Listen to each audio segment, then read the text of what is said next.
Assalamualaikum, saya Idi dan saya akan menceritakan kembali cerita seram, misteri dan juga sejarah. Kita mulakan dengan solawat. Allahumma salli ala Sayyidina Muhammad wa ala ali Sayyidina Muhammad kama sallaita ala Sayyidina Ibrahim wa ala ali Sayyidina Ibrahim wa barik ala Sayyidina Muhammad wa ala ali Sayyidina Muhammad kama barakta ala Sayyidina Ibrahim wa ala ali Sayyidina Ibrahim fil alamin innaka Hamidun Majid. Tajuk cerita hari ini adalah Itu Siapa? Adakah Fatin ataupun saya? Pernah tak Anda mengalami keadaan di mana Anda rasa ada sesuatu di belakang Anda apabila sedang melihat cermin? Apa yang saya akan ceritakan ini adalah pengalaman saya tentang kelibat. Ia berlaku pada penghujung tahun 2011 sewaktu saya tinggal menyewa dengan dua orang rakan saya. Antara kami bertiga biasanya sayalah orang yang paling lambat sekali masuk tidur. Biasanya saya dalam pukul 1 ataupun 2 baru akan masuk ke dalam bilik. Seperti biasa sebelum masuk tidur, saya akan membasuh muka terlebih dahulu dan ia sudah menjadi amalan saya sejak sekolah menengah lagi. Walau penat ataupun mengantuk, macam mana sekalipun saya tetap akan lakukannya. Suatu malam, sewaktu saya hendak mencuci muka, ketika saya memandang cermin, dan ekor mata saya perasan ada semacam kelibat melintas di belakang. Pada awalnya saya buat tidak tahu dan tidak kisah. Mungkin Fatin yang berlalu sebab sebelum saya masuk bilik tadi, Fatin bangun. Katanya hendak minum air. Jadi saya syak kelibat itu mestilah Fatin. Tapi saya agak muskil kenapa Fatin jalan tidak berbunyi langsung. Untuk memastikan itu Fatin ataupun bukan, saya pun memanggil namanya. Tin, Tin, Fatin. Fatin tidak menyahut langsung. Takkan dia tidak dengar panggilan saya. Fatin, saya menguatkan lagi suara. Sedikit pun dia tidak menyahut. Dalam perasaan saya, dia dah masuk ke dalam bilik kah? Saya keluar dari bilik air dengan muka yang masih comot dengan krim pencuci muka, terus menuju ke bilik Fatin. Tapi Fatin ada di dalam biliknya. Saya terpaku. Tak mungkin Fatin sudah tidur. Takkan sekejap sangat tadi baru dia melintas di belakang saya. Fatin bukan saja sudah tidur, malahan siap berdengkur. Kalau Fatin dah tidur dan siap berdengkur, siapa yang lalu di belakang saya tadi? Melihatkan Fatin sudah tidur, saya ke bilik air semula untuk membilas krim pencuci muka yang masih melekat di muka saya. Ketika kali kedua saya menyapukan air ke muka, sekali lagi ada kelibat seperti yang saya perasan sebelumnya tadi melintas di belakang saya. Siapa itu? Kata Fatin. Tak semana-mana bulu roma saya naik tegak. Cepat-cepat saya membilas muka. Sesudah membilas, saya mengenakan cermin mata. Barulah clear pemandangan saya. Saya menuju ke bilik Fatin semula. Dia masih lagi baik punya berdengkur. Saya terfikir kalau Fatin masih tidur, habis tadi kelibat siapa?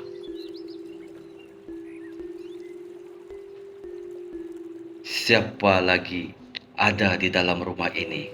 Lina tidak balik malam ini. Dia tidur di rumah makcik dia. Jangan-jangan, buang fikiran itu jauh-jauh. Mungkin bukan kelibat itu adalah hantu.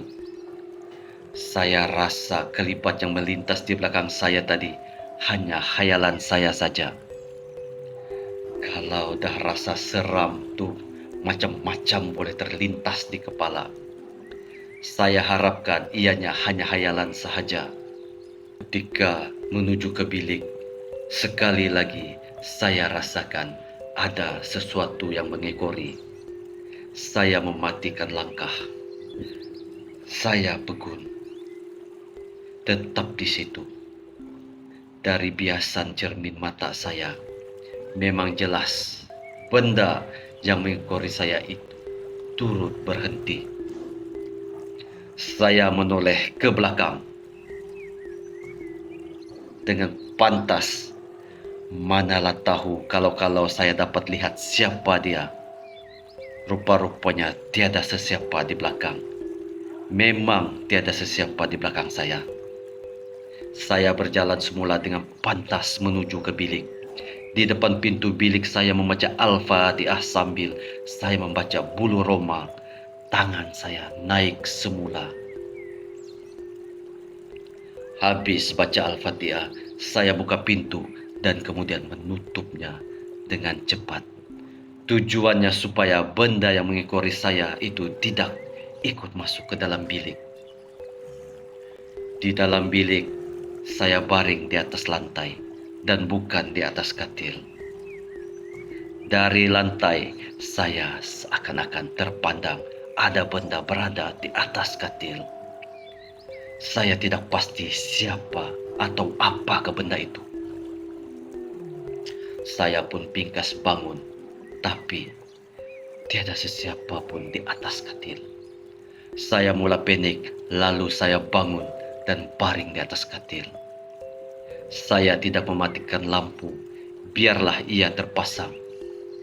Kalau ia hantu ataupun apa-apa sekalipun, sudah tentu ia tidak suka kepada tempat yang terang benderang. Itu anggapan saya di dalam hati.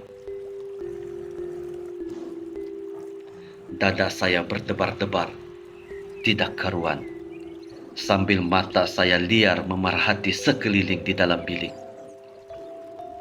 Saya tidak henti-henti membaca Al-Fatihah dan juga ayat suci Al-Quran, yaitu ayat kursi. Entah bila masa saya terlelap, saya pun tidak tahu. Bila saya tersedar, sudah pukul 5 pagi. Saya bangun dari celah-celah atas daun pintu. Saya terlihat lampu di bilik sudah terpasang. Mungkin Fatin yang buka, sebab biasanya dia yang bangun dulu. Saya duduk di kursi dapur menanti giliran untuk mandi. Hari itu saya terpaksa bangun awal kerana saya kena ke pejabat awal.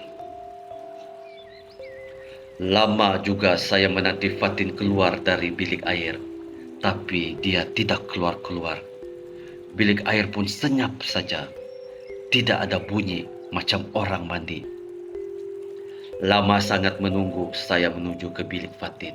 Sekali lagi saya terkejut, Fatin masih tidur dengan lena. Habis itu, siapa yang di dalam bilik air?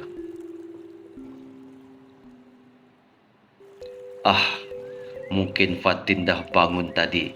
Dia ke bilik air dan lupa untuk mematikan lampu bilik air.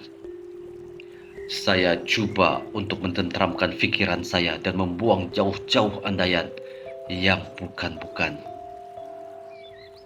Saya menuju ke bilik air semula untuk mandi.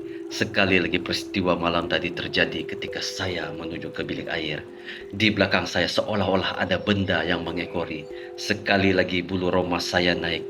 Walaupun rasa tidak selesa diekori, saya tetap juga ke bilik air untuk mandi dan kemudian ke pejabat petang itu.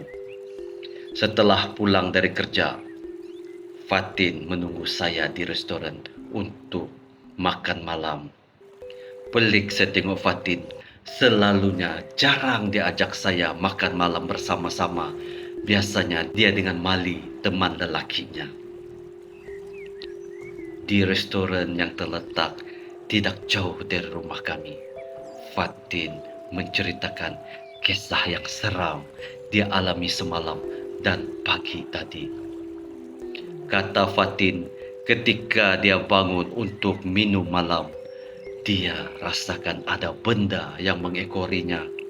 Fatin sangkakan saya, jadi dia buat biasa sajalah. Bila dia panggil nama saya, tidak menjawab. Mulalah dia mencari saya. Dia ke bilik saya dan dia tengok saya sedang tidur. Saya terkejut mendengar cerita Fatin. Ceritanya ini macam sama dengan cerita saya. Saya ke bilik air untuk mencuci muka sebelum masuk tidur. Sedangkan dia ke dapur untuk minum. Sesuatu yang ganjil dan misteri berlaku pada malam itu. Apakah kami mengalami perkara yang sama tetapi nyata? Nampaknya macam itulah dipendekkan cerita. Ada benda melintas di belakang kami dan ada benda mengekori kami sejak hari itu.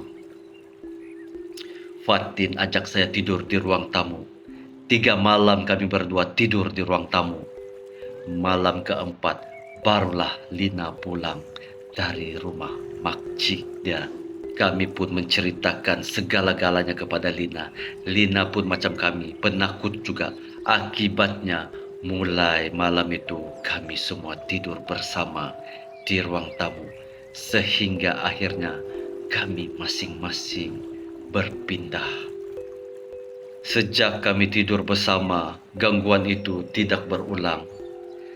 Benda apa agaknya yang mengekori kami? Saya pun tiada jawapan. Jadi jawapan ini hanya sampai di sini. Benda itu gaib dan tidak kelihatan, cuma terdengar dan terlihat sedikit demi sedikit dan tidak terbayangkan apakah benda itu. Semoga Anda tidak diselubungi misteri.